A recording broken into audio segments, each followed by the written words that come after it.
100 விழுக்காடு எஸ்.ஏ. சந்திரசேகர் அவர்களுக்கு விஜய் மீது அக்கறை இருக்கும். விஜய் நடுத்தருல நின்றக்கூடாது, விஜய் தோத்து போக கூடாது. விஜய் புரிஞ்சுக்கிறாரா? 40% ஓட்டு இருக்கு. அப்புறம் எதுக்கு காங்கிரஸ் கட்சி வரணும் வரணும் வரணும் வரணும்ன்றீங்க? அப்ப 40% ஓட்டு இல்லை, அதான் உண்மை. 4 தொகுதியில் தான் நிக்கணும்னு விதி இருக்கு, இல்லைன்னா ஒரு 40. நானே கன்ஃபியூஸ் ஆயிட்டேன். செங்கோட்டையன் சொன்னார்ல, பயங்கரமான ஒரு சின்னம் எங்களுக்காக வெயிட் பண்ணிட்டு இருக்குன்னு. ஆமா, நீங்க பொழுதுக்கும் காது கிட்ட போய் ஊதிக்கிட்டே இருந்தீங்கன்னா பயங்கரமான சின்னம் தான். பிபி ஏறும். அட்லீஸ்ட் புல்லாங்குழல் கேட்டு வாங்கிக்கலாம், கொஞ்சம் மென்மையா இருக்கும். இல்ல, கப்பு முக்கியம் பிகிலு அப்படின்றது அதெல்லாம் நாம் தமிழர் கட்சி பார்த்துக்குவாங்க. கப்பு பிகிலு. நமக்கு பின்னாடி ஒரு கூட்டம் இருக்கு, ஒரு குயில் கூட்டம் அப்படின்ற மாதிரி. பெண்குயின் கதை கேட்டீங்கல்ல? எதுங்க பெண்குயின்? இல்ல, அதுல எனக்கு இதுவாச்சும் பரவாயில்ல, குயிலாச்சு நான் ஏத்துக்குவேன் சார். அவர் பதுங்குறாருல. எங்க இருந்து? சிபிஐ கிட்ட இருந்தா. கொஞ்ச நாளுக்கு அப்புறம் பாய்வாரு. எப்ப? தேர்தலுக்கு பிறகு.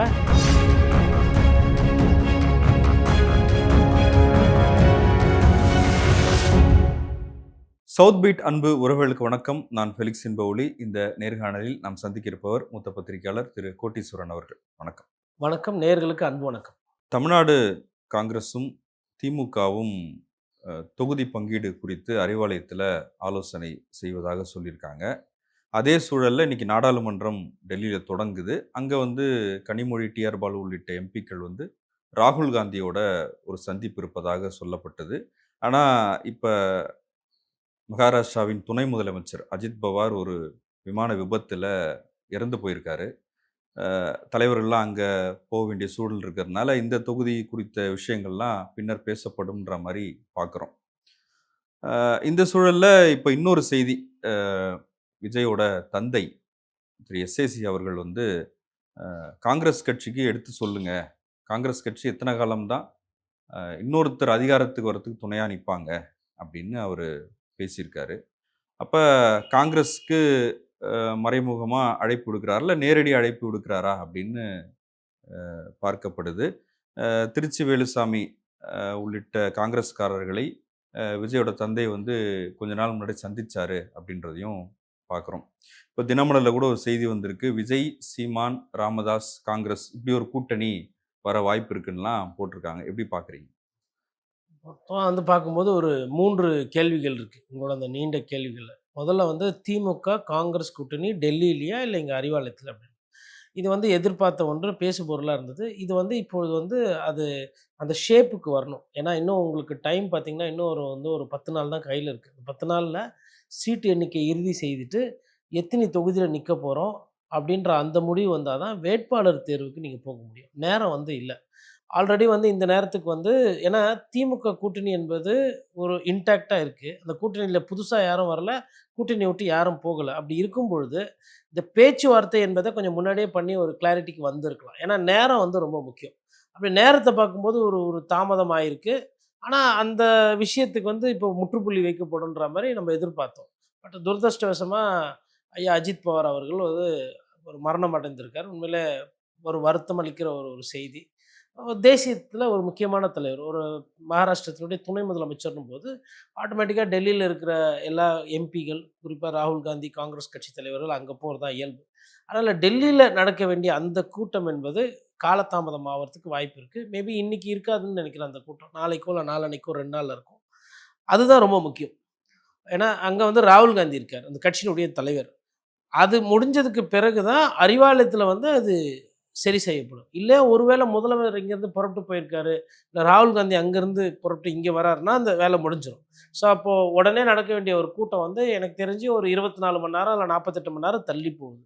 ஸோ அது இன்னும் ஒரு கிளியர் கட்டாக ஷேப்புக்கு வராது. ஸோ அது ஃபஸ்ட்டு விஷயம். எத்தனை சீட்டுன்றதுல இழுபறி நடக்குமா, இல்லை கூட்டணி இன்னும் முழுமையான முடிவுக்கு வரல அப்படின்னு நினைக்கிறீங்க? இல்லை, கூட்டணி எல்லாம் முடிவுக்கு வந்துருச்சுங்க. அதாவதுங்க இது ஒரு பேசு பொருள் தான். எனக்கு தெரிஞ்சு மேபி நான் சொல்வது தவறாக போகலாம், ஆனால் 90 விழுக்காடு காங்கிரஸ் கூட்டணியை விட்டு போகிறதுக்கு வாய்ப்பு இல்லைன்ற மாதிரி தான் நான் புரிஞ்சுக்கிறேன். ஒரு 10 விழுக்காடு மேபி சான்ஸ் இருக்கலாம். ஆனால் 90 விழுக்காடு காங்கிரஸ் என்பது திமுகவோட தான் கூட்டணி போகுன்ற மாதிரி நான் நம்புகிறேன் இந்த நொடி வரையிலும். இல்லை, ஆனால் இவங்க 38 சீட்டு கேட்குறாங்க காங்கிரஸ். அது எண்ணிக்கை 25 சீட்டு தான். அது 25 38 30 முடியுதோ இல்லை 33 முடியுதோ, இல்லை ராஜ்யசபா கொடுக்குறாங்க, இல்லை 2 ராஜ்யசபா கொடுத்து 25 முடிக்கிறாங்க. அதெல்லாம் பேரம். அது எப்படி வேணால் போகும். ஆனால் கூட்டணி என்பது காங்கிரஸ்க்கும் திமுகவுக்கும் தான் நடக்குன்ற மாதிரி நான் பார்க்கிறேன். ஒன்று. ஸோ 2வது கேள்வி நீங்கள் கேட்டது வந்து இன்னைக்கு காலையில் வந்து தாவேகாவுடன் நாம் தமிழர் கட்சி கூட்டணி அப்படின்ற மாதிரி வந்தது. ஒரு நாளைக்கு முன்னாடி கூட ஒரு விசிலை வைத்து தமிழ் சொல்லாடல்ல எப்படி ஒரு விமர்சனம் வந்துச்சு, என்ன சொல்லி அவங்கள அழைக்கிறாங்கன்றதெல்லாம் பார்க்குறோம். அது தமிழ்ல சேர்த்தெழுதுக, பிரித்தெழுதுகன்னு ஒரு வார்த்தை இருக்கு. சின்ன வயசுல நம்ம படிக்கும்போதெல்லாம் சொல்லிக் குடுப்பாங்க. அந்த சேர்த்தெழுதியும், பிரித்தெழுதியும் வச்சு தாவேகா பின்னி பெடல் எடுத்துட்டாங்க. தாவேகாவ விசிலுக்கான நாம் தமிழர் கட்சிய. விசிலுக்கான விசில தூய தமிழ் வார்த்தையை தூய சொல்லுவாங்க. தமிழ்ல மொழியாக்கம் பண்ணி பிரிச்சு மேய்ஞ்சு எடுத்துட்டாங்க நாம் தமிழர் கட்சி. அப்படியெல்லாம் அவங்க களத்துல அந்த மாரி பண்ணிக்கிட்டு இருக்கும்போது, அது எல்லாமே சீமான் அவர்களோட ஒப்புதல் இல்லாம நடக்காதுன்றது என்னோட புரிதல். ஆனா இல்ல, அப்படி ஆனா இருக்கும் சீமானே பொழுது கூட கூட்டணி சேரணும்னா என் தம்பி கூட தான் சேரணும். ஆனா அதுக்கு வாய்ப்பு இல்ல அப்படின்னு தானே சொல்றாரு. அப்ப ஏதோ ஒரு கரெக்ட். அப்போ வந்து அரசியல்ல நிரந்தர எதிரி இல்ல, நிரந்தர நண்பர் இல்லன்றதுக்குள்ள அது வர கடைசியில ஓகே ரைட். அப்போ ஸ் அதாவதுங்க கண்ணெதிர்ல தெரியல. திரைமறைவா என்ன நடக்குதுன்றது நமக்கு தெரியாது. ஆனா, இன்னைக்கு வந்து செய்தி ஒண்ணு வருது. அதாவது நாம் தமிழர் கட்சியும், தாவேகாவும் டாக்டர் ராமதாஸ் அதான் பாட்டாளி மக்கள் கட்சி, டாக்டர் ராமதாஸ் தலைமையில இருக்கிற பிஎம்கே. இப்ப நீங்க கேட்ட அந்த 3 கேள்விய முடிச்சுருவோம். அதுக்கப்புறம் நம்ம துணை கேள்விக்கு போலாம். அப்போ இது வந்து இந்த செய்தி வந்து வருது. இந்த செய்தியை வைத்து பேசுபொருள் போகுது. 3வது செய்தி என்ன நேத்து ஒண்ணு வந்ததுன்னா, ஓபிஎஸ் அவர்கள் திருப்பி என்டிஏக்கு வராரு, வந்துட்டாரு. 3 சீட்டு குடுக்க போறாங்கன்னு. அதுவும் வந்து உறுதிப்பட்டு செய்யப்படவில்லை. இன்னைக்கு ஓபிஎஸ் ஐயாவ கேட்கும்போது என்ன சொல்றாரு, நான் நாளைக்கு சொல்றேன். நிர்வாகிகள்லாம் கேட்டுட்டு ஏன்னா நெறைய நிர்வாகிகள் இருக்கிறாங்க. போனது போக, அண்ணாரிவாளையம் போய் சேர்ந்தவர்கள், தாவேக்கால போய் சேர்ந்தவங்க போக நெறைய நிர்வாகிகள் இருக்காங்க. அவங்களெல்லாம் கேட்டுட்டு நான் நாளைக்கு சொல்றேன் அப்படின்னுருக்காரு அவரு. 3வது தான் வந்து கூகுளி. என்னன்னா, ஐயா எஸ்.ஏ. சந்திரசேகர் அவர்கள் என்ன பண்ணியிருக்காருன்னா, எவ்வளோ நாளைக்கு தான் இப்படியே இருப்பீங்க? உங்களுக்கெல்லாம் ஒரு நல்ல விஷயமே தெரியாதா? எப்படி இருந்த கட்சி காங்கிரஸ் கட்சி பேர் இயக்கம். எவ்வளோ இந்தியாவு நாளா தான் எவ் இந்தியாவுக்கு சுதந்திரம் வாங்கி கொடுத்த கட்சி. ஆமா. எவ்வளோ நாள் தான் இப்படி இருப்பீங்க? துடிக்குது புஜம். இதோ உங்கள் விஜய், தாவேகா அப்படின்னு சொல்லிட்டு அவரு வந்து பண்ணியிருக்காரு. 75 சீட்டு வரலும் காங்கிரஸ் கட்சிக்கு தாவேகா தர தயாரா இருக்குது அப்படின்றாங்க. அதாவது இதெல்லாம் டெவலப்மெண்ட்ஸ்ங்க. இதில ஃபர்ஸ்ட்டு விஷயம் இருக்கு இல்லைங்களா? இன்னைக்கு மீட்டிங் டிஎம்கே, காங்கிரஸ் நடக்க வேண்டியது, ஐயா அஜித் பவார் மரணம், இரங்கல் கூட்டம். இதுதான் உண்மை, ஃபேக்ட். மிச்சம் எல்லாமே புரடா. இங்க பேசுறாங்க, அங்க அதாவது நம்ம கண்ணால பார்க்காத வரையிலும் பத்திரிகையாளர்களா, வலைதளத்தில அடிச்சு விட்டு போயிட்டே இருக்கலாம். ஒரு ஒரு இல்ல, செய்திய. ஒரு நரேஷன கிரியேட் பண்ணாங்கன்றான். கிரியேட் கரெக்ட்டா பண்றாங்களா அப்ப? வந்தீங்க. அதாவது இல்ல, அதாவது பாருங்க, தாவேகா கூட எங்களுக்கு கூப்பிடுறாங்க அப்படின்னு திமுக கிட்ட பேசிட்டு இருக்கும்போதே அதாவது சொ 2 அ விஷயம் இருக்கு. இததான் வந்து பொலிட்டிக்கலா பிளான்ட்ன்னு சொல்லுவாங்க. செய்தி ஊடகத்தில இருக்கிறவங்க. ஒரு செய்தி இருக்காது. அந்த செய்தி மாரி அத கசியப்பட்டு அத வந்து உள்ள பிளான்ட் பண்றது. அப்ப இது எல்லாமே வந்து பிளான்ட். என்ன விதமான பிளான்ட்ன்னா, தாவேகா வந்து இன்னைக்கு தனித்து விடப்பட்டிருக்கிறது. கூட்டணிக்கு கூவி கூவி கூப்பிட்டும் யாரும் வரல. தாவேகா மோசமான நிலையில இருக்கு. நட்பு சக்திகள் தேவையில்ல அப்படின்ட்டாரு. எப்போ சொன்னாரு? நட்பு சக்திகள் இருந்தாலும் இல்லை என்றாலும் நம்ம ம். ஆட்சியை பிடிக்கிறோம். அது எதுக்கு நட்பு சக்தி தான் இல்லையே. அப்புறம் என்ன இருந்தாலும் இல்லாட்டி இல்லாதது எதுக்கு சேர்த்து பேசுவானே? தீய சக்தி ஓகே தெரியுது. ஊழல் சக்தி தெரியுது. சும்மா இருக்கிற பேசிக்கினே இருக்கிற சக்தி தெரியுது. அப்புறம் என்ன நட்பு சக்தி? நட்பு சக்தின்னா எங்க? நட்பு சக்திக்கு ஒரு நன்றி தெரிவித்திருக்கலாம்ல. ஜனநாயகன் படத்த ட்வீட் போட்டதுக்கு. சும்மா அதாவது தாவேகாவ பூஸ்ட் பண்றதுக்கு எஸ்.ஏ. சந்திரசேகர் இப்போ அவர யூஸ் பண்ணிக்கிறார். அதாவது என்னன்னா, தன்னுடைய மகனோட கட்சி இன்னைக்கு சிக்கல்ல இருக்கு. கூட்டணி யாரும் வரல. பிரச்சாரம் போய் பண்ணுவாரா தெரியல. அந்த பர்செப்ஷன் டிப் ஆகுது தாவேகாக்கு. அதை சரி செய்வதற்கு ஐயா எஸ்.ஏ. சந்திரசேகர் முயற்சிக்கிறார். ஆனா வாழ்த்துக்கள். எஸ்எஸ்சியோட பேச்ச எந்த அளவுக்கு விஜய் கேட்பாரு அப்படின்ற ஒரு கேள்வி அவரு இருக்குல்ல. கேட்கிறாரோ கேட்கலையோ, இப்ப இன்னைக்கு நம்ம பேசுறோம்ல. இன்னைக்கு காங்கிரஸ்க்கு வந்து போனா நல்லாருக்கும். காங்கிரஸ் வந்தா நல்லாருக்கும்னு 4 பேர் பேசுவாங்க. தாவேகா பலம் பெறுமா? காங்கிரஸும் தாவேகாவும் கைகோர்த்தால் அது யாருக்கு லாபம்? காங்கிரஸ்க்கு என்ன பின்னடைவு? தாவேகாக்கு என்ன லாபம்? தாவேகா இன்னும் முந்துகிறதா? தாவேகா 40% ஆல்ரெடி வச்சிருக்கு. அதெல்லாம் இல்ல, பேசி இல்ல, தானே இல்ல. சார் ஒரு இதுதான் முடிவுக்கு வந்திருக்கோம். இல்ல, இல்ல. இதுதான் டிபேட் ஆகும். இதுதான் என்னன்னா, ஆல்ரெடி 40% 2.25 கோடி ரேஷன் கார்டுல ஆல்ரெடி வீட்டுக்கு ஒரு ஓட்டு. இப்ப காங்கிரஸ் பேர் இயக்கமா சேர்ந்துச்சுன்னா, கன்னியாகுமரி ஸ்வீப்பு, ராமநாதபுரம் ஸ்வீப்பு, நாங்க வந்து 40ல இருந்தோம். கூட காங்கிரஸ்க்கு வந்து 4லேருந்து 5 விழுக்காடு வாக்கு, 45 விழுக்காடு வாக்கு நாங்க வாங்கிவிட்டோம் அப்படின்னு பேசிட்டோம். இதுக்கு தான் இங்க வேலை நடக்குது. நிதர்சனமான உண்மை என்ன? யாரும் போய் சேரல. ஆனா, ஏதோ காங்கிரஸ், அதோ காங்கிரஸ்.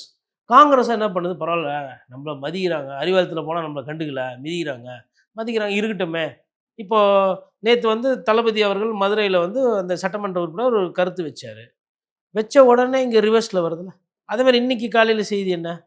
நாம் தமிழர் கட்சியும் சேருது, தாவேகாவும் சேருது, பாட்டாளி மக்கள் கட்சி மருத்துவர் ராமதாஸும் சேருது. எதிலுமே தெரியாத விஷயங்கள் இதில வருதே. அப்ப நான் என்ன சந்தேகப்படுறேன்னா, இந்த பர்செப்ஷன் அதாவது ஒரு விஷயத்த அத திணிக்கிற வேலை நடக்கும் எப்பவுமே. தேர்தல் நேரத்தில. அது வியூக வகுப்பாளர்களோட சிந்தனை கூர்மையிலேருந்து பிறக்கிற குழந்தையா இருக்கலாம் கூட்டணி. இல்ல அவங்க ஒரு மனசுல ஒரு நெனச்சிட்டு இத செய்வாங்க. அதனால செய்தி மாரியே அப்படியே நம்ம பத்திரிகை அது சின்ன இளம் பத்திரிகையாளர்கள்கிட்ட செய்தி மாரியே கசிய விட்டு செய்தி மாரியே பண்ணுவாங்க. ஆனா அதுக்கு பின்னாடி ஒரு அரசியல் சூட்சுமம் இருக்கும். ஒரு ட்ராப் இருக்கும். இப்போ நான் இத எப்படி புரிஞ்சுக்கிறேன்னா, காங்கிரஸுக்கு ஒரு ஒரு இது ஏன் பிஜேபியோட பிளான்ட்டா இருக்கக்கூடாது? காங்கிரஸ கைட்டி விஜயோட நிக்க வைக்கணுன்றது, ஏன் ஒரு பாரதிய ஜனதா கட்சியோட ஒரு திட்டமா இருக்கக்கூடாது? இல்ல இந்த செய்தி திமுக காங்கிரஸ் கூட்டணி உடையணுன்றது தான் பாஜகவோட பாஜக எதிர்பார்ப்பு. ஒண்ணு. இதுல தாவேகாக்கு என்ன லாபம்? நம்மள யாருமே கண்டுக்கல. அதனால காங்கிரஸ பத்தியே நம்ம பேசிக்கிட்டே இருந்தோம்னா, காங்கிரஸ் நம்ம கூட வரலாம். அப்படின்னு இந்த விளையாட்ட வச்சு விளையாடிட்டு இருக்காங்க. இது விளையாட்டு. கடைசியா நடக்க போறது என்னன்னா, காங்கிரஸ் திமுக கூட்டணி தான் போகும். விஜய் அவர்கள் தனித்து தான் விடப்பட போறார். விஜய் தனியா தான் நிக்க போறார். இதுதான் நடக்கும். இல்ல நீங்க சொன்ன மாரி திமுக கூட்டணி இன்டாக்ட்டா இருக்கு நான் அப்படின்னாலும், எல்லாருக்கும் எதிர்பார்ப்பு இருக்குல்ல. இப்ப கூட்டணி கட்சிகள்லாம் கொஞ்சம் அதிகமான தொகுதிகள் தேவை அப்படின்னு எதிர்பார்க்குறாங்க. திமுகவும் அதிகமான போன முறைய விட அதிகமான தொகுதியில் நம்ம நிக்கணும் உதயசூரியன்ல அப்படின்னு எதிர்பார்க்குறாங்க. அதை எப்படி சமாளிக்க போறாங்க? யாருன்னா ஒரு கட்சிய திமுக வெளில அமுச்சு விட்டா அதெல்லாம் சரியா போயிடும். ஒரே ஒரு கட்சி நெறைய இருக்கிறாங்க. அதாவதுங்க இது கப்பல் மாரிங்க. அந்த கப்பல்ல எவ்வளோ பேர சேர்க்க முடியுமோ, அவ்வளோ பேர் தான் சேர்க்க முடியும். எல்லாரையும் சேர்த்துக்கிட்டாங்க. Overloaded, fully loaded. இதுக்கு மேல நீங்க சேர்த்தீங்கன்னா, ஒண்ணு கப்பல் போவாது, இல்ல கப்பல் முழுகிடும். நீங்க எதார்த்தத்துக்கு வரணும். அப்போ பிரேமலதா விஜயகாந்தோட நிலைமை? அதுதான் எல்லாமே வியூகம் தான் பூரா. என்னைக்கு இவங்கலாம் போய் கையெழுத்து போடுறான், என்ன வேணா நடக்கும். நான் சொல்றேன் இல்லைங்களா, இந்த கூட்டணி உடையாது இதெல்லாம் சொல்றேன் இல்லைங்களா. ஆனா, there is always an element of surprise at the 11த் ஹவர். கூடா நட்பு கேடிலயும் முடியும். எதிரிக்கு எதிரி நண்பன் ஆவாங்க தேர்தல்ல. எல்லாமே கடந்து போகும். நிரந்தர எதிரியும் இல்ல, நிரந்தர நண்பரும் இல்ல. இதுதான் தேர்தல் அரசியல். அப்ப கொள்கை அது கிடக்குது. 3 மாசம் லீவ் விடு கொள்கைய பூட்டி போட்டு, உப்பு, மொளகா, எண்ணெய், கொஞ்சம் எலுமிச்சம்பழம்லாம் கொள்கையில போட்டு ஒரு ஜாடிக்குள்ள போட்டு வச்சா ஊறுகாவாயிடும். இது கொள்கை கில்கைலாம் இந்த 3 மாசத்துக்கு கிடையாது. இது வியாபார சீசன். நான் எப்படி வேணா வியாபாரம் பண்ணுவேன். நான் பேரம் எப்படி வேணா பேசுவேன். இதுதான் நடக்கும். அதான் இப்ப நடந்துகிட்டு இருக்கு. அதனால தான் பத்திரிகையாளர்கள் நம்ம கிட்டத்தட்ட எது எங்க நடக்குதுன்னே தெரியல. செய்தி குட்டி சைத்தான் மாரி ஓடுது. அங்க போய் அங்க ஒரு பல்டி அடிக்குது, இங்க போய் இங்க ஒரு பல்டி அடிக்குது.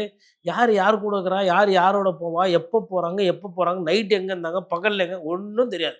இந்த தேர்தல் ஆணையம் பிகில் ஊதுன உடனேனா, அவங்க கைது போடுவாங்க. ஓகே ரைட் அப்பா. முடிஞ்சுதுடா அப்பா ஆட்டம். இப்ப ஓகே இந்த அணி இது. இந்த அணி இது. இப்ப குறைந்தபட்சம் இப்ப பிரதமர் வந்தாரு. அப்போ அன்புமணி ராமதாஸ் அன்னைக்கு மேடையில பிரதமர் கூட யார் யார் இருந்தாங்களோ, அத நம்ம ஃபிக்ஸ் பண்ணிக்கலாம். Okay right. இதுக்கு மேல இதுல சேஞ்சஸ் இருக்காது.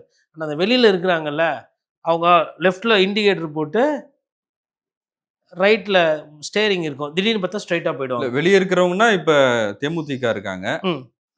டாக்டர் ராமதாஸ் தலைமையிலான பாமக இருக்காங்க. ஓபிஎஸ் இருக்காரு. ஆமா. மத்தபடி பெருசா இல்ல யாரும் இல்லையா? காங்கிரஸும் இப்ப இந்த மாரி ஒரு ஆப்ஷன் இப்ப பேசு பொருள் ஆகுதுல்ல. தேவையில்லாத பேசு பொருள் இல்ல.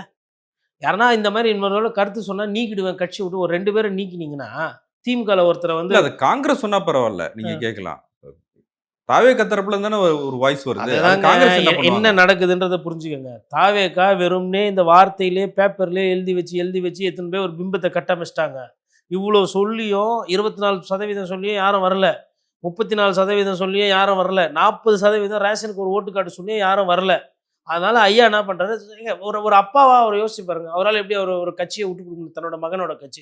நெறைய பேர் சொல்றாங்க, இது அவரோட தனிப்பட்ட கருத்தா? இது தாவேகாவோட நிலைப்பாடா? அப்படின்னா, போற போக்க பார்த்தா எஸ்.ஏ. சந்திரசேகர், விஜய் அவர்கள் எதுவுமே பண்ணலன்னு சொல்லுவாங்க போல இருக்கு. இல்ல அவரு நான் இப்ப சொல்றேன், சரி இப்ப புசி ஆனந்த கட்சியில எந்த விடவும் பொறுப்புலயும் இல்ல. இருக்கட்டுங்க. புசி ஆனந்த விடவும், ஜான் ஆரோக்கியசாமியை விடவும், ஆதவர்ஜுனா விடவும், செங்கோட்டையனை விடவும் 100 விழுக்காடு எஸ்.ஏ. சந்திரசேகர் அவர்களுக்கு விஜய் மீது அக்கறை இருக்கும். விஜய் நடுத்தெருல நின்றக்கூடாது. விஜய் தோத்து போக அது கூடாதுன்ற அக்கறை விஜய் இருக்கும். புரிஞ்சுக்கிறாரா? அது அவருக்கு அரசியலே தெரியாது. அரசியல் ரீதியா யார் சொன்னா அவர் என்னைக்கு கேட்டாரு? அவரோட நோக்கம் என்பது இந்த நேரத்துல தன்னுடைய மகனுக்கு ஒரு உதவி செய்திருக்கிறார். ஒரு ஒரு வியூகம் மாரியோ, இல்ல ஒரு விஷயத்த பேசுபொருள் மாரி மாத்திருக்காரு. இப்ப இல்லன்னா என்ன ஆகும்? தாவேக பத்தி எந்த செய்தியும் இருக்காது. திருப்பி அமாவாசை, இல்ல பௌர்ணமி இந்த மாரி ஒரு 15 நாளைக்கு ஒரு வாட்டி, மாசத்துக்கு ஒரு வாட்டி தான் இவர் அரசியல் பண்ணுவாரு. இப்ப இன்னைக்கு தாவேக பத்தி பேசுறோமா? 75 சீட்டு வரல தாவேக்கா கொடுக்க தயார் அப்படின்னா, அது தாவேக்கா அதிகார செய்தியா இல்லையா? இல்ல காங்கிரஸ் நிலைமை என்ன ஆகும்? காங்கிரஸ் பலம் பெறுமா? இல்ல தாவேக்காக்கு 40% இன்னும் ஏறுமா? இப்படி பில்டப்லயே போகுது. இந்த பில்டப்பு டிப் ஆவாம என்ன பண்றாரு? ஐயா சந்திரசேகர் அவர்கள் தன்னுடைய மகனுக்கு உதவி செய்கிறார். ஜனநாயகன் படம் வராம இருக்கிறதும் பில்டப் தானா? ஆமா. பஞ்சாயத்த நேத்து ஒரு செய்தி நைட்டு ரிவிஷன் கமிட்டிக்கிட்டயே நம்ம போயிடலாமா திருப்பி? படக்குழுவினர் அது யார சொன்னாங்க. அது போயிட்டா படம் எப்பயோ ரிலீஸ் ஆயிருக்குமே. 20 நாள் தான் தள்ளி போட முடியும். கோர்ட்டுனா கேஸ் நம்பர் ஆவணும். நம்பர் ஆனவன அந்த எந்த ஜட்ஜுக்குன்னு வரணும். அவரு அந்த காலிங் டேட்ல அன்னைக்கு கரெக்ட்டா கூப்பிடணும். ஆல்ரெடி மத்த கேஸ் இருந்தா அது இன்னொரு நாள் பாஸ் ஓவர் ஆயிடும். எதிர் தரப்பு வழக்கறிஞர் வரணும். அவங்க நேரம் கேட்பாங்க. இவங்க நேரம் கேட்பாங்க. அதுக்கப்புறம் ஜட்ஜ் அந்த கேஸ ஃபுல்லா ஹியர் பண்ணணும். அப்புறம் ஆர்டர்ஸ் ரிசர்வ் ஆகும். அதுக்கப்புறம் தான் ஆர்டர் வரும். அந்த ஆர்டர் உங்களுக்கு சரியில்ல, எதிர் தரப்பினர் கோவம் வரும்னா அவங்க அத அப்பீல் போவாங்க. கீழ் கோர்ட் அப்பீலு, மேல் கோர்ட் அப்பீலு, மேல் கோர்ட் ஆர்டரு இதெல்லாம் நடக்கிற காரியமா? அப்போ இவரு அடத்துக்கு நாளும் நானா இன்னொன்னு எல்லாம் என்ன சொல்றாங்க, பிஜேபி சொல்லி தான் சென்சார் போர்டு வந்து உடனே அப்பீல் போனாங்க. உடனே பண்ணாங்கன்னு. அரசியல் ரீதியா பார்க்கும்போது அது சாத்தியம் இருக்குன்னா, சாத்தியம் தான். அதில மேபி உண்மை தன்மை இருக்கலாம். சென்சார் போர்டுக்குன்ட்டுன்னு ஒரு ஒரு கோவம், ஒரு ஒரு ஐயா இவரு சொல்றாரு, "நோ சூடு, நோ சோரணை, ஹேப்பி" அப்படின்னுவாரு. அந்த மாரியா இருக்கும் சென்சார் போர்டு? எனக்கு அதிகாரம் இல்ல, நீ சேலஞ்ச் பண்ணுவ. ஒரு நடிகரு, இல்ல ஒரு சினிமா படம் எனக்கு அதிகாரம் இல்லன்னுவ. அந்த சேர்மேனுக்கு கோவம் வராது, உறுத்தாது? அந்த பிரேயருக்கு என்ன அர்த்தம்? போர்டு மெம்பர் முடிவு பண்ணிட்டாங்க. அவங்க எடுக்கிறது தான் இறுதி முடிவு. சேர்மேனுக்குலாம் அதிகாரம் இல்லன்றது தான் அவங்க போனாங்க. 2வது ரிட் ஆஃப் சர்ட்டியோரரைல வருமா? இல்ல ரிட் ஆஃப் மேண்டமஸ்ல வருமா? ஒண்ணு போர்டுக்கே அதிகாரம் இல்ல. கோர்ட் நீங்க சொல்லுங்க. அவங்கள ரிலீஸ் பண்ண சொல்லுங்கன்றது. அப்ப அந்த சென்சார் போர்ட்ல வேலை செய்றவங்களுக்குலாம் கோவம் வராதா? அவங்க அப்பீல் மாட்டாங்களா? அப்ப இது ஒரு ஈகோ பாலிடிக்ஸா? ஈகோ பாலிடிக்ஸ் தான். வேற என்ன? இப்ப இதனால என்ன ஆகப்போகுது? கலைஞர் மகளிர் திட்டம் மாரி ரூ. 1000 வராதவங்களுக்குலாம் இப்ப ரூ. 1000 எதனா எக்ஸ்ட்ரா உடனே வரப்போதா? இல்ல ஐயா எடப்பாடி பழனிசாமி சொன்னார் மாரி ஒரு ரூ. பொங்கலே 2000 இல்லாம பண்ணிட்டீங்களே சார். அது விஜய் அவரு தான் ஃபேன்ஸுக்கு. கேட்கணும். ம். அவர தான் கேட்கணும். இவ்வளோ பிரச்சனைக்கு நடுவுல கிறிஸ்மஸ் கொண்டாட முடிஞ்சுது. பொங்கல் அவரு கொண்டாடி இருக்கலாம். ஆனா சிபிஐ வழக்குல பாதியில வந்ததுனால தான் கொண்டாட முடியல. ஆனா சொல்லிட்டு பொங்கல் கொண்டாடுவோம்னு சொல்லிட்டு வந்தாரு. அவங்க அரசியல் பண்ணோம்னா, இப்போ ஒரு கட்டடம் கட்டணும்னா, சிமெண்ட்டு, ஜல்லி எல்லாம் ஸ்கஃபோல்டிங்கு, சிமெண்ட்டு எல்லாம் வேணும். கொத்தனாரு, மேஸ்திரிலாம். வாயிலேயே ஒண்ணு கட்டுறது பார்த்துருக்கீங்களா? அதான் அவங்க பண்ணின்னு இருக்கிறாங்க. விசில் ஊதுறத சொல்றீங்களா? ஆமா. வேற என்ன? 76 சீட்டு குடுக்குறாங்களாம். யாருக்கு? காங்கிரஸ் கட்சிக்கு. குடுக்குறதா குடுக்குறீங்க. 100 குடுங்க. 134க்கு மேல உங்களுக்கு ஆள் இருக்குதா? 100 சீட்டுக்கு மேல நீங்க வேட்பாளர் போட்டுருவீங்க. வேட்பாளர்னா சொல்ற மாரி இருக்கணும். நான் நெறைய வாட்டி பதிவு பண்ணியிருக்கிறேன். இப்போ நான் திரும்பி அத பதிவு பண்றேன். 234 தொகுதியில தேர்தலே 134 தொகுதிக்கு தான். மிச்ச 100 தொகுதிய திமுகவும், அதிமுகவும் அவங்களுக்குள்ள பிரிச்சுன்னு போயிடுவாங்க. பிரிச்சுன்னு போற லிஸ்ட் சொன்னேன்னா, ஒரு 30 செகண்ட்ல 30 தொகுதி என்னால சொல்ல முடியும். கொளத்தூர், சேப்பாக் ட்ரிப்ளிகேனு, எடப்பாடி பழனிசாமி நிக்கிற தொகுதி. அதுக்கப்புறமா உங்களுக்கு வந்து வேதாரண்யம், விராலிமலை, கொளத்தூர் சொல்லிட்டோம். அதுக்கப்புறமா வந்து உங்களுக்கு செந்தில் பாலாஜி கரூர், தங்கமணி, வேலுமணி, கவுண்டம்பாளையம். அதுக்கப்புறமா வந்து உங்களுக்கு இந்த மாரி நீங்க லிஸ்ட் எடுத்துன்னு போனீங்கன்னா, அப்புறம் திண்டுக்கல்ல இருக்கிற எழுத்து இல்ல ஆனா நிலக்கோட்டை போன முறை வந்து சி.வி. சண்முகமே ஹிட் லிஸ்ட்ல தோத்தார்ல. ஒரு ஹெவி வெயிட் லிஸ்ட்ல ஒரு நான் இந்த வாட்டி சி.வி. சண்முகம் பேர் சொல்லலையே. இப்ப திண்டுக்கல் இல்ல எடுத்தீங்கன்னா, நீங்க திண்டுக்கல்ல ஸ்டார் வேட்பாளர்கள்னு எடுத்தா ஸ்டார் வேட்பாளர் எடுத்தா இங்க ஒரு 30 பேர் இருப்பாங்க, அங்க ஒரு 30 பேர் இருப்பாங்க. அவங்களுக்குள்ளேயே 60 சீட்டு முடிஞ்சு போயிடும். மிச்சம் 40லுமே வந்து மார்ஜின் ஜாஸ்தியா போயிடும். ஸ்விங்கில போகும்போது ஜாஸ்தியா போயிடும். 100 சீட்டு இவங்களுக்குள்ள பிரிச்சுக்குவாங்க. தேர்தல் ஆக்டிவ் தேர்தலே 134 தொகுதி தான் நடக்கும். இவரு இப்ப அதாவது எல்லாரும் கூட்டணி பேசிட்டு இருக்கிறாங்க. இப்ப தான் அழைப்பு விடுக்கிறாங்க. சரி, இப்ப பத்திரிகையாளர் மூலியமா சொல்றத ஆள விட்டு அனுப்பிச்சு காங்கிரஸ்ல யாருன்னா பார்த்துருக்கலாம்ல. அப்ப நான் என்ன சொல்றேன்னா, வெறும் பேசு பொருள உருவாக்குவதற்கும், விஜய் அவர்கள் பாருங்க காங்கிரஸ் கூப்பிட்டாரு. காங்கிரஸ் தான் வரல. விஜய் வந்து ஒரு ஒரு மாற்றத்த பண்ணணும்னு நெனச்சாரு. விஜய்க்கு வந்து ஒரு சிம்பத்தி கார்டு. அதாவது எப்படி விஜய் கூப்பிட்டாரு. ஆனா, மற்ற கட்சிகள்லாம் ஊழல் கட்சிகளோட தான் போனாங்க. Sympathy number 1. கரூர்ல பாவம். அவருக்கு எதுவுமே தெரியாது. லைட் போட்டு ஆஃப் பண்ணாரு. 10 மணி நேரம், 12 மணி நேரம் லேட்டா போறதெல்லாம் ஒரு பிரச்சனையா? மக்கள காக்க வைக்கிறதுலாம் ஒரு பிரச்சனையா? அப்படின்னு அது ஒரு சிம்பத்தி கார்டு. ஜனநாயகன் படமே வரல பாருங்க. அது ஒரு சிம்பத்தி கார்டு. அதுக்கப்புறமா அவர் அரசியலே பண்ண விடல. இது ஒரு சிம்பத்தி கார்டு. சிம்பத்தி கார்ட வந்து கிளியர் பண்ணிக்கிட்டு, இத வச்சுக்கிட்டு அவங்க அரசியல் பண்ணலான்னு நெனைக்கிறாங்க. நான் அப்படிதான் அத புரிஞ்சுக்கிறேன். என்டிஏ கூட்டணி பொறுத்த வரைக்கும் போன முறை நாடாளுமன்ற தேர்தலையே நாங்கள் ஒரு சீட்டு தான் கேட்டோம், 2 சீட்டாக கொடுத்தாங்க பாஜக அப்படின்னு சொல்லி டிடிவி தினகரன் பேசினாரு.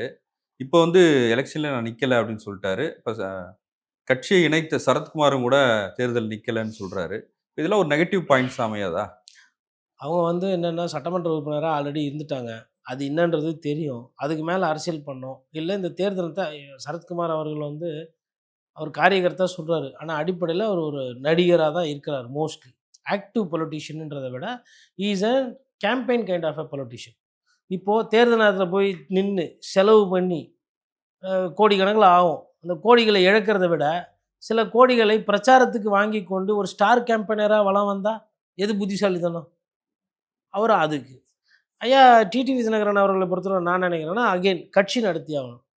இப்போ எம்எல்ஏவாகி நம்ம உள்ளே போய் என்ன பண்ண போகிறோம் எப்படின்னு தெரியாது. அதை விட ஒரு ஒரு ஒரு 5-6 எம்எல்ஏ நமக்குன்னு ஜெயிச்சுட்டு கட்சியை நடத்திக்கிட்டு பிஜேபியோட ஒரு டைப்பில் இருந்து ஒரு ராஜ்யசபா சீட்டு வாங்குறோம், இல்லை நாளைக்கு மத்திய மினிஸ்டர் ஆகிறோம், இல்லை வேறு எதனா பண்ணுறோன்னா அந்த அரசியல் பண்ணலாம், டெல்லி அரசியல் பண்ணலாம். ஏன்னா லோக்கல் அரசியல் தமிழகத்தில் எடப்பாடி பழனிசாமி அவர்கள் பண்ணுறாங்க அந்த அரசியல்.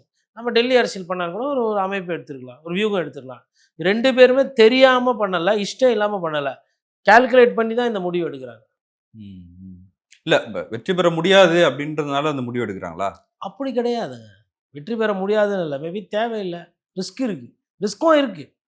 உழைக்கணும், 40 நாள் சுற்றணும், கலர்லாம் மாறி போயிடும். வெயில் மே மாதத்தில் உங்களுக்கு அடிக்கிற வெயில் ஏப்ரல் மேல நமக்கு வந்து நம்ம தானா அப்படின்னு நீங்கள் போய் முன்னாடி 2 வாட்டி பார்க்கணும்.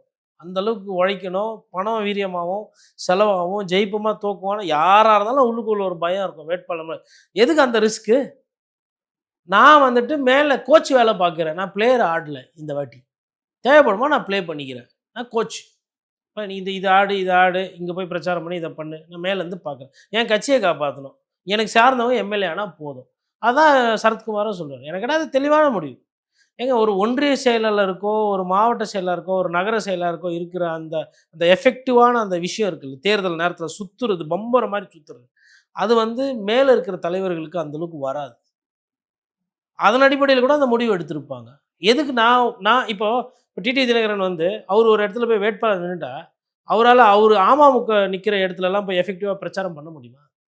அட்லீஸ்ட் என்ன ஃப்ரீ பண்ணி வச்சுக்கிறேன். ஏன்னா என் கட்சிக்கு நான் தான் ஸ்டார் கேம்பெயினர், என் கட்சிக்கு நான் தான் வந்து வாக்குகளை அதிகமாக வாங்கி கொடுக்குற நிலைமையில் இருக்கிறேன், வாக்கு சதவீதம் குறைஞ்சிருக்கு, அதன் அடிப்படையில் கூட எடுக்கலாம். விஜய் அவர்களுக்கும் 4 தொகுதியில் கூட நிற்பார், ஆனால் அவ்வளோ தொகுதியில் நிற்கக்கூடாது, 4 தொகுதியில் தான் நிற்கலாமா நிற்கக்கூடாதா இப்படியெல்லாம் தெரியாத அளவில் இருக்கும்போது அது தெரியாமல் எடுக்கிற 4 தொகுதியில் தான் நிற்கணும்னு விதி இருக்கு, இல்லைன்னா ஒரு 40. நானே கன்ஃபியூஸ் ஆகிட்டேன். நான் எப்பவுமே தெளிவாக இருப்பேன், இது தாவேக்கா ஃபாலோ பண்ணால் இப்படியெல்லாம் ஆகுது, புரியுதா? அந்த சிம்பத்தி வேவு. ஆக்சுவலாக 2 தொகுதியில் நிற்கலாம், 2 தொகுதியில் நிற்கலாம், நின்று இருக்காங்க. அவர் நிற்பாரான்றதான் கேள்வி, அதுக்கு பதிலே தெரில.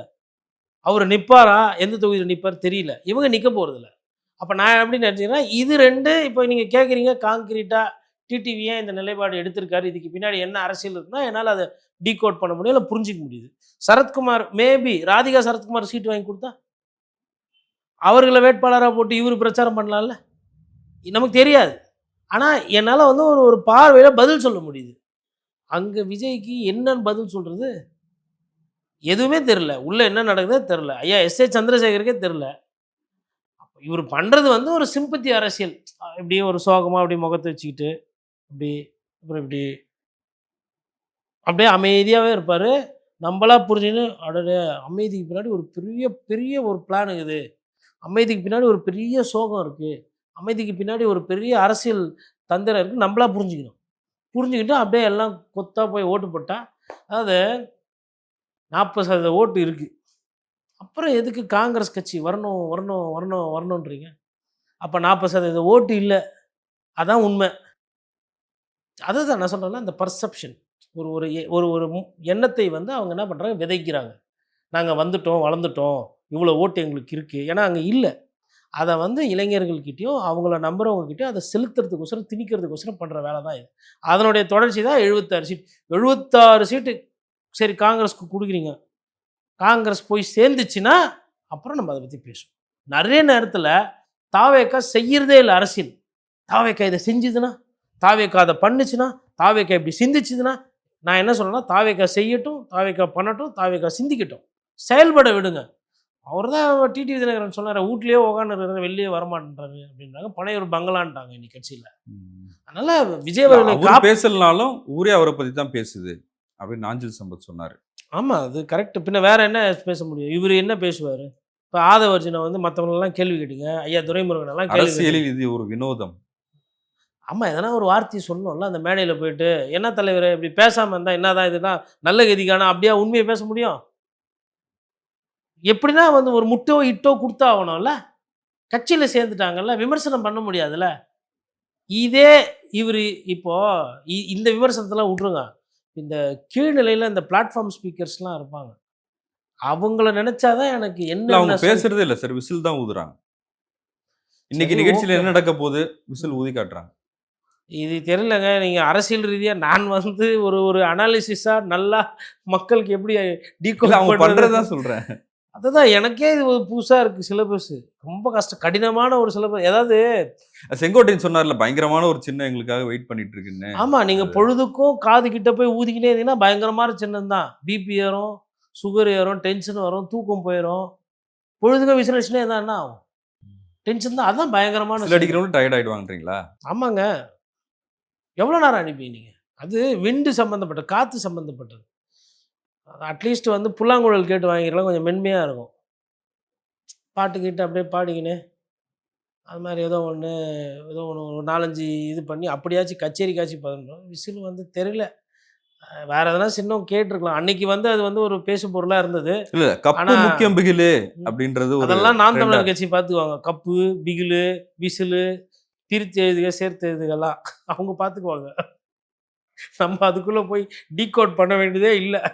வேட்பாளர் என்னைக்கு அவர் அறிவிக்கிறாரோ, இல்ல கூட்டணின்னு ஒண்ணு அறிவிக்கிறாரோ, அப்பதான் விஜய் அவர்களை பத்தி ஒரு ஒரு ஒரு நல்ல ஆக்கப்பூர்வமான அரசியல் விவாதத்தை வந்து நீங்களும் கேள்வி கேட்க முடியும். நானும் பதில் சொல்ல முடியும். இல்லன்னா ரொம்ப கஷ்டம். இது வந்து என்ன விதமான வினோதமான அரசியல் தான். ஆனா எப்படி இருந்தவரு இப்படி ஆயிட்டாரு பாருங்கன்னு சொல்லிட்டு இன்னைக்கு நயினார் சொல்லியிருக்காரு செங்கோட்டையன பார்த்து. இப்படி இருந்தாரு பாருங்க. இப்ப இப்படி ஆயிட்டாருன்னு. இதுதான் எதார்த்தமான அந்த அரசியல். அது அது பாருங்க. இந்த ஒரு ஒரு மேடையில ஒரு நன்றி கூட சொல்லாம, மேபி விசில் மூலியமா நன்றி சொல்லுவாரா என்னன்னு தெரியல. இன்னொன்னு பாருங்க, பெண்கள் அதிகமா தாவேக்காவ விரும்புறாங்க. நெறைய பேர் ஓட்டு போடுவாங்க. அதுலலாம் மாற்று கருத்து எனக்கு இல்ல. நமக்கு பின்னாடி ஒரு கூட்டம் இருக்கு. ஒரு குயில் கூட்டம் புரியுது, அப்படின்ற புரியுது. மாரி. ஏன் வந்து பெண் சிங்கங்கள் சொல்லக்கூடாதா? இல்ல என்னோட தங்கச்சிங்க, என்னோட தோழிங்க, நண்பா, நண்பிகள்லாம் வந்து பெண் சிறுத்தைகள் சொல்லக்கூடாதா? அது என்ன குயிலு? இல்ல அது ஒரு ஸ்டீரியோ டைப்பா வந்து குயில்னா படம், பெண். அ படம். படத்துல பார்த்தீங்கன்னா, என்னடா அந்த பொண்ணு அப்படியே பார்க்குறா. குயில்லயும் ஆண் குயில் இருக்குல்ல. ஆண் குயில எவன் மதிச்சான்? ஆண் குயிலுக்கு கூவுறதோட சரி. அதுக்கு மதிப்பு ஆண்களுக்கு மதிப்பும் இல்ல, மொவாதியம் கிடையாது. புஷ்பா படத்துல சொல்றா மாரி. அதனால ஆண் எக்கெடுக்கட்டு இப்ப தான் ஏதோ ஃப்ரீல பஸ் ஏறி போன்றாங்க. என்னைக்கு ஆண்களுக்கு மரியாதை இருந்தது? நம்மலாம் வந்து உழைக்கிறதுக்குன்னே நேந்தி விட்ட இனம். அது விட்டுருங்க. அதுக்குள்ள போல. ஆண் பாவம்ன்னு படம் வேணா எடுக்கலாமே தவிர்த்து ரொம்ப கஷ்டம். ஆனா இப்போ ஓகே பெண் சப்ஜெக்ட் வருவோம் நம்ம. குயில் கூட்டம் நமக்கு பின்னாடி இருக்கு. எதனா வே வே வீரமங்கை வேலுநாச்சியார வச்சுக்கிட்டு, இந்த சைடு வந்து இன்னொரு அவரு தானே சிங்கப்பெண்ணேன்னு பாட்டுலாம் வந்துச்சுல்ல. டைமிங் வரணும். சிங்கப்பெண்ணே பாட்டு வேற ஒருத்தர் எழுதி குடுத்தது. மியூசிக் போட்டது வேற ஒருத்தர். இவரு நடிச்சதோட சரி. அரசியல்வாதியா இருந்தா என்ன பண்ணணும்? இங்க வெறும் என் தம்பி தான் இருக்கிறாங்க. ஒவ்வொருத்தனும் வேங்கைக்கு சமம். உட்டனா பாஞ்சிருவாங்க பார்த்துக்கங்க. இது வந்து ஆண் புலி, ஆண் சிங்கம். பெண் புலி, பெண் சிங்கம்லாம் இருக்குது. நாங்க இன்னைக்கு கூப்பிடல. வந்ததுன்னா வேற ரேஞ்சுல இருக்கும்னு பேசுனா அரசியல்வாதி. குயில் கூட்டம் இருக்கு. மயில் கூட்டம் இருக்குதுன்னா, அப்ப இப்ப அண்ணன் சீமான் தலைய போட்டு வச்சு, "ஓ! அப்படி போறியா? இரு இப்ப நான் பாரு" அப்படின்னு சொல்லிட்டு அவரு அதுக்கு பதில் சொல்லணும். அதாவதுங்க அதாவது என்ன சொல்றேன்னா, அரசியல்ன்றது சுவாசிக்கணும். எதுக்கு சொல்ல வரேன்னா, ஒரு பேச்சு பேசப் போறாரு. ஐயா ஆதவ் சொல்ற மாரி லட்சக்கணக்குல பார்ப்பாங்க மக்களு. ஒரு ஹோம் ஒர்க் பண்ண மாட்டீங்க நைட் உட்காந்து. நாளைக்கு காலைல எக்ஸாம் எழுத போறீங்க. ஒரு 2ண்ட் ஸ்டாண்டர்ட் படிக்கிற பையன், இல்ல யூகேஜி படிக்கிற ஒரு குழந்தை என்ன பண்ணுவான்? 2 2s R 4, 4 2s R 8, 6 2s R 12 எழுதி பார்த்து சொல்லி கிள்ளி மனப்பாடம் பண்ணி தானே போய் தேர்வு எழுதுவாப்புல. இல்ல பேச்சு போட்டி, இல்ல பாரதியார் பாட்டு, "காக்கை சிறகுன்னு நந்தலாலா" அப்படின்னு அந்த நந்தலாலா பாட்ட 4 வாட்டி பாடிக்கிட்டு தான் அந்த குழந்தை போய் பேச்சு போட்டியில நிக்கும். ஒரு இமாம் பெரிய அரசியல் கட்சி, இவ்ளோ அதாவது ஒரே தேர்தல்ல திமுகவை வீழ்த்திடுவேன், அதிமுக வீழ்த்திடுவேன், நாம் தமிழர் கட்சியை படுக போட்டுருவேன். அப்புறம் இந்த சின்ன சின்ன கட்சிகளெல்லாம் கணக்கிலே கிடையாது. இப்படி தான் எங்க ஸ்டாண்டு. ஆனா, ஒரு பிராக்டிஸ் பண்ணி வந்து ஒரு ஒரு இல்ல உணர்வுபூர்வமா அவரு வந்து அரசியல் பேச மாட்டீங்க? அவரு வந்து வேட்டையாடுற சிங்கம். ம். ஆனா அவன் கட்சியில இருக்க பெண்கள் வந்து குயில்கள். ஓகே. அப்படி வரீங்களா நீங்க? ம். ஓகே. இது அப்படி வரீங்க. வசூல் ராஜா எம்பிபிஎஸ் மாரி. சிங்கம் அங்கேயே தூங்கின்னு இருக்கும். ஆண் சிங்கம். பெண் சிங்கம்லாம் போய் வேட்டையாடி எடுத்து வந்தா இவரு டிஸ்ட்ரிபியூஷன் பண்ணி குடுப்பாரு. அப்ப கூட கழுகுன்னு வச்சிருந்தாலும் பரவால்ல. கழுகு வந்து மாமிசம் உண்ணும். எதையா இருந்தாலும் பிச்சு ஜீரணம் பண்ணி கழுகுக்குன்னு வல்லூருக்குன்னு ஒரு சில சிறப்பு இருக்கு. குயில் எங்கேருந்து வந்ததுன்னு தெர்ல. தெரியாம சொல்ட்டாரு சார். அதுதான். அவரு பண்றதே தெரியாம பென்குயின் கதை கேட்டீங்கல்ல? எதுங்க? பெண் குயில். பென்குயின். இல்ல அதுல எனக்கு இதுவாச்சும் பரவால்ல. குயிலாச்சும் நான் ஏத்துக்குவேன். பெண் குயின் நான் சுத்தமா ஏன்னா, பெண் குயின் வந்து தன் வாழ்நாள்ல உயிரா, உழைப்பா, உழைப்பா, உயிரா அப்படின்னு இந்த 2த்துக்கும் போட்டி போட்டு வாழுற ஒரு இனம். ஏன்னா, அதோட அந்த அந்த ஜேர்னின்னு சொல்லுவாங்க மைக்ரேஷன். அதாவது அந்த பனி உருகுற நேரத்தில, பனி கூடுற நேரத்தில, பலாயிரக்கணக்கு கிலோமீட்டர் தாண்டி போய், போற வழியில திமிங்கலம், சுறா, அதுக்கப்புறமா வந்து ஆர்கான்னு சொல்லுவாங்க, கில்லர் வேலு. அதுக்கப்புறமா வந்து உங்களுக்கு வேற பெரிய பெரிய மீன் கிட்டலேருந்து பொழச்சு, உயிர காப்பாத்தி, அந்த பனியில வந்து அதோட முட்டைய காலுக்கு நடுவுல வச்சு காப்பாத்துற ஒரு உழைக்கிற ஒரு இனத்த, பென்குயின் பேர் நல்லாகுதுன்னு வச்சுக்கினீங்க பாருங்க நீங்க. அத வந்து ஏத்துக்க முடியாது. எனக்கு வந்து அவர் இனிமேல்ட்டு இந்த இந்த மிருகங்களை பத்தி பேசாம, வனத்த பத்தி பேசாம போயிட்டாருன்னா பிரச்சனையே கிடையாது. அது எல்லாமே வந்து வாழ்வா சாவா? ஒரு ஒரு நாளும் ஒரு விலங்குக்கு பார்த்தீங்கன்னா, அன்னைக்கு பொழப்புன்றது அதுக்கு உணவு கிடைக்கலன்னா இறந்து போயிடும். ஒரு 4 நாள், 5 நாள் உணவு கிடைக்கல. ஒரு சிறுத்தையே அதெல்லாம் ஒரு 15 நாள் தான் உணவு இல்லாம இருக்க முடியும். அதனால உணவ தேடி போகும், உழைக்கும், ஓடும், தாவும், குதுவும், மரத்தில ஏறும், பதுங்கும், பாயும். இவரு என்ன பண்றாரு? அதனால பதுங்குறாரு. காக்கா கதை சொல்லுவாரு, இல்ல பெண்குயின் கதை பதுங்குறார்ல. சொல்லுவாரு, குயிலுன்னுவாரு, மயிலுன்னுவாரு. அதான் சார் அவரு பதுங்குறார்ல. எங்கேருந்து? சிபிஐ கிட்ட இருந்தா? அப்போ தேடி வர சிபிஐ பெருசா? பதுங்குற விஜய் பெருசான்னா, கொஞ்ச நாளுக்கு அப்புறம் பாய்வாரு. எப்ப? தேர்தலுக்கு பிறகா? நீங்க பாயும் புலின்னு அவர சொல்லுகிறீங்க. அது பார்ப்போம். அது பாயும் புலியா? பதுங்கும் நாகமா? என்ன ஏது தெர்ல. ஆண்டவனுக்கு தான் இயற்கைக்கு தான் வெளிச்சம். ஆனா, அவர் பண்றது அரசியல் கிடையாது. இது இப்படியே போனா கார்ட்டூன் நெட்வொர்க் மாரி ஆயிடும். நன்றி சார். நேரத்துக்கு மிக்க நன்றி. நன்றி.